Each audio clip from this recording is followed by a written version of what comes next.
જય સ્વામિનારાયણ। આજે આપણે ફાફડા બનાવવાના છે અને દાદી અને નાની એમના સમયમાં આ ફાફડા બહુ જ બનાવતા હતા।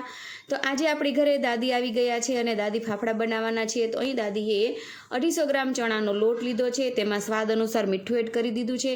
ત્યારબાદ 1 ચમચી અજમા એડ કરી દીધા છે। બધું સરસ રીતે આપણે મિક્સ કરી દેવાનું છે।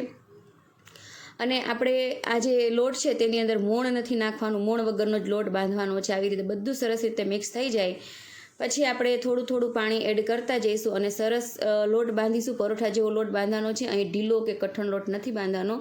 આવી રીતે લોટ બંધાઈ જાય પછી આપણે થોડું તેલ એડ કરીશું અને સરસ રીતે આપણે લોટને મસળી લઈશું। તો 5 મિનિટ પછી આપણે લોટને મસળશું એટલે એકદમ સ્મૂથ આપણો લોટ આવી રીતે તૈયાર થઈ જવાનો છે। અને આ લોટને તરત જ આપણે લુવા બનાવી લેવાના છે।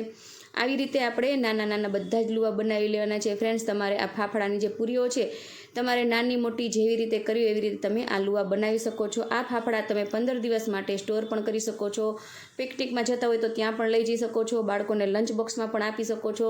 બહુ જ સરસ રીતે આપણા ફાફડા ઉપયોગમાં આવી શકે એમ છે। તો આવી રીતે આપણે પૂરી વણી લેવાની છે અને પૂરીમાં અટામણ માટે આપણે રોટલીનો જે ઝીણો લોટ આવે છે તે લીધો છે। તો આવી રીતે અટામણ દેતા જઈશું અને એકદમ પતલી પૂરી આપણે બનાવી લઈશું।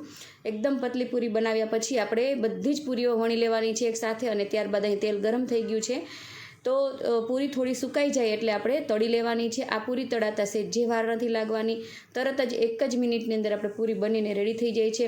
બદામી રંગની થાય પૂરી એટલે આપણે તરત જ બહાર કાઢી લેવાની છે। આપણી પૂરી બનીને સરસ રેડી થઈ ગઈ છે તો આપણે આવી કાઢી લેવાની છે। તમે જોઈ શકો છો ફ્રેન્ડ્સ કે આપણા બધા જ ફાફડા બનીને ખૂબ જ સરસ રીતે રેડી થઈ ગયા છે।